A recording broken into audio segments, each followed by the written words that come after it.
Sa akin kasangga, ang isang bagay na nabili ko na parang pagkatapos na nagsisisihan ko yung mga parang mga small mistakes ko sa buhay. Hindi ko naman din kasi masasabing malaking pagkakamali kasi kahit papaano ano ko naman siya, kalkulado ko naman siya, calculated. Ako kasangga, let me share it hayaan yung ikwento ko sa inyo, no? I-share ko sa inyo yung mga bagay na nabili ko at ngayon ay pinagsisisihan ko na.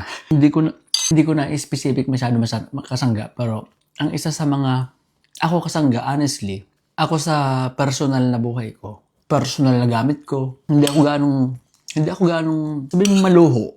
Ganun. Tutuusin, yung cellphone ko nga, ano na yan, halos ilang taon na rin yan. Hanggat hindi pa kasi sira, hindi pa ako nabili ganun.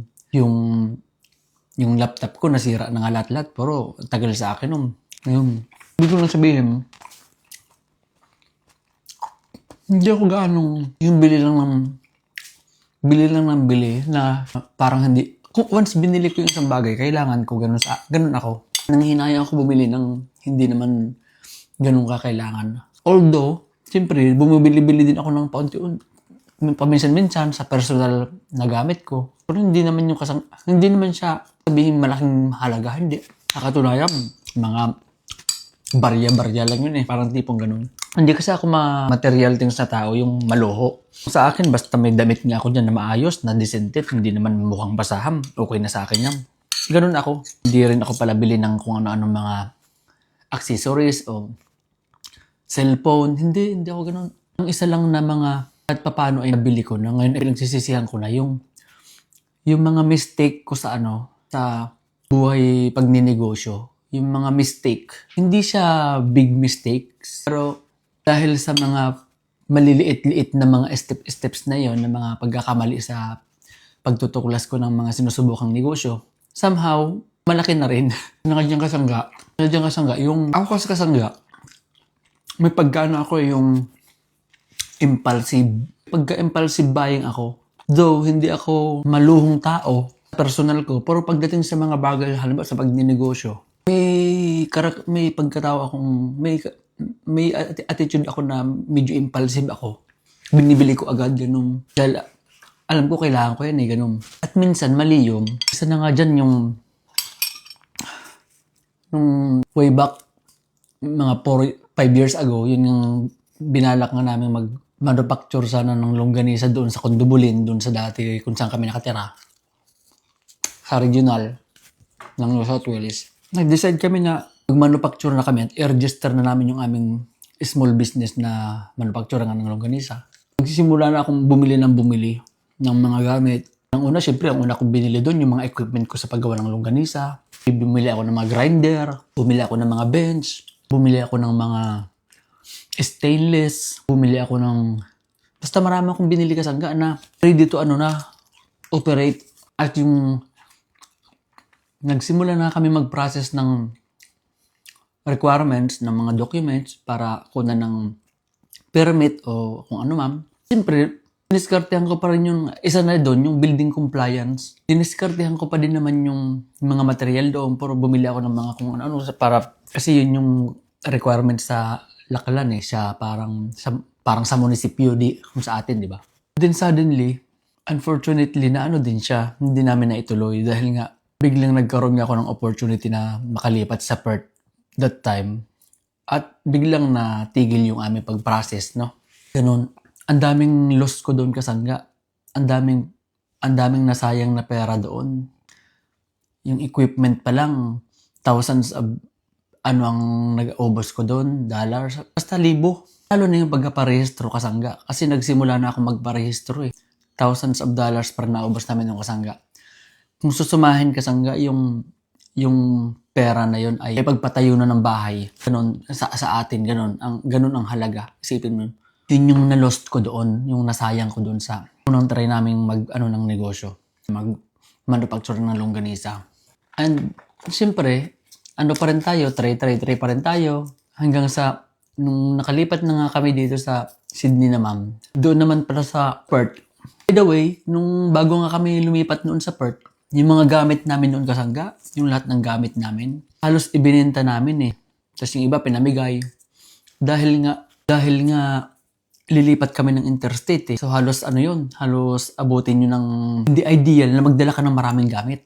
So yung naipundar namin ng mga gamit like 5 years ago na naipon namin mga gamit, halos lahat yung dinispose namin. Tapos bininta yung iba, pinamigay yung iba para lang wala na kaming madala sa Perth, no? Then nung pag-move ko sa Perth, Kasangga, nung pag-move ko naman sa Perth, nagbumili na ulit ako doon ng mga gamit, Kasangga. Kasi doon na kami, wala kaming kagamit-gamit eh. So pag lipat namin doon, nagsimula ulit kaming magbumili ng mga gamit-gamit, ng mga pailan-ilam. Actually, Kasangga, dahil nga kami ay nagsiserve sa simbahan, bumili na ulit ako ng bagong equipment, bumili ako ng mga sound system na aming gagamitin sa pagtugtog. Kasi nagtutugtog na kami doon eh. So nakabili ako doon ng mga ganun. Kasi ang akala ko, doon na kami mag-i-stay. Kasi isang malaking decision yung Kasangga, yung mag-move ka sa interstate dito. Isang malaking decision yun kasi hindi biro, gastos, tapos yung mga gamit, gano'n. So, dahil akala ko naman, doon ako tatagal sa Perth. Bumili na ako ng mga gamit namin, kumuha na ulit ako mga gamit, no? Then, unfortunately nga, nabago na naman yung decision ko na bumalik ulit kami dito sa New South Wales ulit. Naka 1 year lang kami sa Perth. Bumalik na ulit kami dito sa New South Wales. At ang dami, yung mga car namin Kasangga, yung pinakargo ko yung gumastos ako. Libo-libo. Tapos, yung sasakyan ko tapos kumuha na rin ako ng sasakyan na hulugan doon sa Perth. Dahil yun yung pinanggagamit ko din na pang part-time ko. Pero nung babalik ulit kami ng New South Wales, gagastos naman ulit ako doon sa van namin. Gagastos na naman ulit ako ng libo-libo na naman. So ginawa ko, bininta ko na lang yung van namin doon kahit palugi. Para lang wag na akong gumastos ulit pabalik dito sa New South Wales. At yun nga Kasangga, pagdating naman namin dito sa Sydney, siyempre wala na naman kaming gamit. Kasi yung ibang gamit namin, ibininta na rin namin sa Perth ulit. Wala na naman kaming gamit. So start na naman ulit ako dito ng bago. Nung nakalipat ako dito sa Sydney, start ng bago, bili-bili na naman ulit kami ng mga gamit na naman. Hanggang sa ngayon, medyo ipon-ipon na naman ulit tayo ng mga gamit, no? At ito na nga kami dito sa Sydney. Nung nandito na nga kami ng mga ilang buwan, kung nasubaybayin yung ating mga vlog noon, sumubok kaming mag-deliver ng isda doon sa aming dating tinitirhan sa Condobolin. So, ang distansya nandito sa Sydney, mga 7 hours. Sinubukan ko rin yun ng mga halos 6 months din kami nagde-deliver ng isda. So, bumili na rin ulit ako ng mga gamit sa pag-isda. Bumili akong isang malaking cooler, isang malaking iski para doon ko ilagay yung isda. Tapos bumili din actually Kasangga, kaya ako kumuha ng sasakyan na isa pa ulit. Dahil nga, yun nga yung binalak ko. Kasi yung aking sasakyan kasi namin existing na dati pa, yung galing sa Perth, pinadeliver ko dito sa Sydney, maliit lang yung Kasangga. So, kaya kumuha ako ng bagong sasakyan na, hindi naman bago, maayos pa, na malaki, para pan-deliver nga ng isda. Pero, gaya ng dating sitwasyon, tinigil na naman natin yung ating pag-deliver ng isda dahil inahanap ko pa kung paano magiging efficient. So, sa ngayon, hindi ko pa siya makita ng ganun ka, kung paano magiging efficient yung ating pag-deliver, no? Dahil nga, masyadong malayo at minsan nakakapagod din. So, kumikita, pero yung oras yun yung dun So, hindi ko pa makita kung paano magagawa ng parang para maging efficient yung ating pag-deliver ng isda. So, tinigil ko na naman siya. Yung mga SK, yung cooler nandyan, nakatambak. Yung sasakyan nandyan. Pero nagamit ko naman din siya sa pag-lawn mowing. Doon ko naman din siya nagamit. Pero, bakit ko to sinishare Kasangga? Kasi, sinishare ko to Kasangga sa'yo. Kasi isa ito sa mga tinuturing kong somehow mga mistakes ko sa buhay. Pagkakamali. Minsan akala mo maliit lang yung nawawala sa'yo. Pero yung maliliit na yon, pag pinagsama-sama mo yun, libong-libong pera yun Kasangga na nawala. Libo-libong pera yung Kasangga, hindi biro yung Kasangga. Kaya wala akong ipon hanggang ngayon dahil sa mga mistakes ko na yun Pero every mistakes Kasangga, may kaakibat na learnings yun. May kaakibat na learnings na sa buhay. So sigurado naman ako na kahit saan ako makarating, yung mga learnings na yun ay nasa akin na yun at hindi mawala yun. Ang ibig kong sabihin kasangga, every learnings na natututunan mo, may kaakibat na halaga yon. Kaya maging aware tayo doon sa kaakibat na halaga na yon. Kasi minsan talagang pera yun eh. Yung ganung ano. Hindi ko naman pinagsisisihan kasi every moves naman na ginagawa ko sa buhay ay hindi ko yan dinidesisyon basta-basta. Talagang ipinagdadasal ko yan. Parang naniniwala din kasi nga ako sa buhay na basta kumilos ka nga lang talaga ng kumilos, makakarating ka rin kung saan ka nakatakdang makarating, no? Looking back, tinitingnan ko din naman yung sarili ko from kung saan ako nag-start, nag-move ako nag-move. Di hamak naman na nasa maayos na kalagayan ako ngayon. Yes, may mga ano tayo, may danyos, may kaakibat nga na pera, yung mga mistakes na yon. Pero, yung sitwasyon ng buhay ko, looking back, mas nag-progress naman. Mas nag-progress siya kumpara sa dating ako. Pera lang yung nawala, pera lang yun. Mababawi ko yun eh. Pero yung learnings, kung hindi ako nag-step forward, at saka kung hindi ako sumubok, hindi mo mababawi yun, hindi mo matututunan yun eh. Kahit may magturo sa'yo, hindi mo yun matututunan sa pagtuturo. Tututunan mo yun through actions eh, and experience eh. Kaya, tinitingnan ko yung buhay ko dati pa sa ngayon, marami akong pagkakamalit, palpak na ginagawa sa buhay. Personal man yan o mga sinusubukan kong mga negosyo. Pero, masasabi kong nasa kalagitnaan na ako ngayon. Wala ako doon sa nag-uumpisang ako na kahit ngayong kasangga, bigyan ba ako ngayon ng sobrang daming pera, pero nandun ako sa dati kong sitwasyon. Tinitingnan ko sarili ko ngayon, hindi ako masaya eh. Dahil kung ganun pa rin ako dati, kung hindi ako nag-step forward at ganun pa rin ako dati, kahit mapera ako doon kung nasa saang dati ako, hindi ako masaya eh. Hindi ako masaya. So, ibig kong sabihin, kasangga, huwag kang matakot na sumubok kasangga. Huwag kang matakot na sumubok, lalong-lalo na kung para lang din naman niyang sa ikakaayos ng buhay mo. Basta yung pagsubok mo kasangga ay ipinagdadasal mo at pinaniniwalaan mo na yun yung gusto mong tahakin o naniniwala ka doon na may mababago ka sa buhay mo, gawin mo kasangga. Gawin mo kasi if everything fails naman, lagi namang may learnings eh. Kung hindi lahat umayon sa mga pinagplanuhan mo, kung hindi lahat mangyari, win-win pa rin eh. Natuto ka sa pagkakamali na yon. Yes, may danyos, yung pera, pero mababawi ang pera kasangga. Pero yung experience, kung hindi ka mag-step forward, walang magtuturo sa'yo nun. Kaya ako, kahit marami akong pagkakamali sa buhay kasangga, na somehow, siguro pinagsisisihan yung mga nabili ko, dahil nga halagang pera yon, may katumbas na halaga. Pero yung na-experience ko dun, hindi ko pinagsisisihan kasangga. Hindi ko pinagsisisihan. Diba may pilosopo nga tayo, yung parang walang unang pagsisisi, laging nasa huli, diba? Yung parang, unless daw bumili ka ng kalabaw. Yun yung parang nararamdaman ko ngayon kasangga. Doon sa mga bagay na binili ko. Na nabili ko na eh.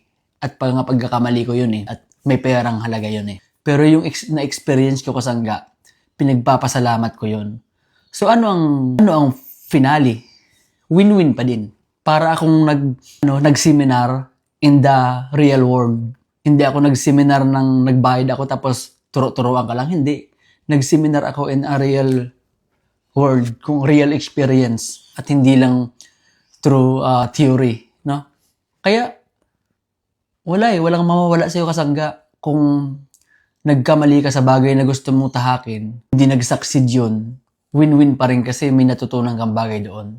At sigurado ko kung yun yung magiging baon-baon ko ulit sa mga susunod kong susubukan pa. Lagi ko lang nare-realize na sa buhay natin, walang ibang magte-take ng action kasangga sa sarili mo kundi sarili mo lang. Kung yung pag-take mo ng action sa sarili mo ay hold mo pa rin ang hinold hanggang ngayon, tumatanda na tayo kasangga ng tumatanda, walang mangyayari sa buhay mo. Yung pera, nandyan lang yan, naubos. Nagkakaroon ka, maubos. Kasi yun naman talaga, ang pera is just a tools. Pera is pera. Pero yung karanasan mo at experience mo, ayaw kong dumating yung panahon na may regret ako sa buhay ko at masasabi kung paano kung sinubukan ko yun, paano kung hindi. Ayaw kong magkaroon ng ganong regret sa buhay ko kasangga pagdating ng araw. Pagka matanda na ako at wala na akong hindi ko na kayang kumilos, Ayaw kong magkaroon ng mga regret sa buhay ko na paano kaya kung sinubukan ko yun o hindi. Ayaw kong magkaroon ng ganong gam-agam sa sarili ko sa kasangga. Kaya ngayon pa lang kasangga, kahit magkamali ako ng ilang beses kasangga, hindi pa rin ako susuko na titigilan ko yung pagsusubok ng pagsusubok sa buhay ko. Dahil ang buhay naman talaga ay nakadesign to try eh. Kumbaga ang buhay nating kasangga ay kung naniniwala ka kasangga sa soul, sa kaluluwa mo, tayo lang naman ay naninirahan sa ating katawan na ito eh. Ang ating kaluluwa ang siyang mahalaga eh. So, ako kasangga, bibigyan ko ng try yung aking sarili. Bibigyan ko ng try. Dahil at the end of the day kasangga, walang ibang maghihikayat sa akin kasangga at mag-encourage sa akin na kumilos, kundi yung sarili ko lang din kasangga. Walang ibang taong makakapagpakilos sa'yo kasangga. Kahit bumasa ka ng 100 libro kasangga, kung ikaw mismo sa sarili mo, hindi mo sisimulan yung pag-action mo, walang mangyayari kasangga sa buhay mo. At naniniwala ako doon. Yun lang kasangga na share ko lang sa'yo dahil malamang sa malamang marami ka rin iniisip ngayon sa buhay mo pero pinapangunahan ka ng takot at hinuhold ka ng mga fear sa buhay mo na baka paano kung ganito, paano kung ganyan. Worst case scenario kasangga, pera lang mawawala sa'yo. Pera lang. At ang pera kasangga ay kinikita. Madaling kitain. More than anything else, yung experience na matututunan mo kasangga, I would say, yung priceless yung kasangga. Walang katumbas na halaga yun. Dahil kahit sino, walang makakapagturo sa'yo nun para bayaran mo kung na ituro sa'yo yung bagay na yun. Not unless mag-action ka sa realidad ng buhay mo. Yun ang kasangga. Sana ma-realize mo din sa buhay mo, no? Pag may mga takot ka sa buhay mo, palagan mo yung kasangga at ikilos mo yan dahil walang mawawala sa pag-step forward mo. Lagi kong paulit-ulit na sinasabi na kahit magkamali ka dyan, lagi kang may matututunang bagay dyan na magagamit mong muli sa mga sunod mong mga hakbang. Kaya na tayo mga kasangga, yun lang. Na-share ko lang dahil nga marami na tayong pagkakamali. Pero ang ating realization, it is what it is at wala tayong magagawa doon. Pera ang nawala sa atin pero yung experience, looking back 10 years ago, kung nasaan ako ngayon, kahit magkaroon ako ng maraming pera 10 years ago, hindi ako magiging masaya eh dahil sa mga natutunan ko at mga karanasang na-accumulate ko na ngayong sa estado ng buhay ko. Kung hanggang ngayon kasangga, sa pera ka pa rin nakatingin at doon ka pa rin na-inspired kasangga sa buhay mo, sana ma-realize mo to kasangga na ang buhay ay hindi paramihan ng pera, kundi paramihan ng experience. Dahil once yung experience mo at karanasan mo sa buhay, matatag kasangga at maganda ang pundasyon mo, yung pera kasangga, susunod lang yan at hindi ka mawawalan. Yun lang kasangga.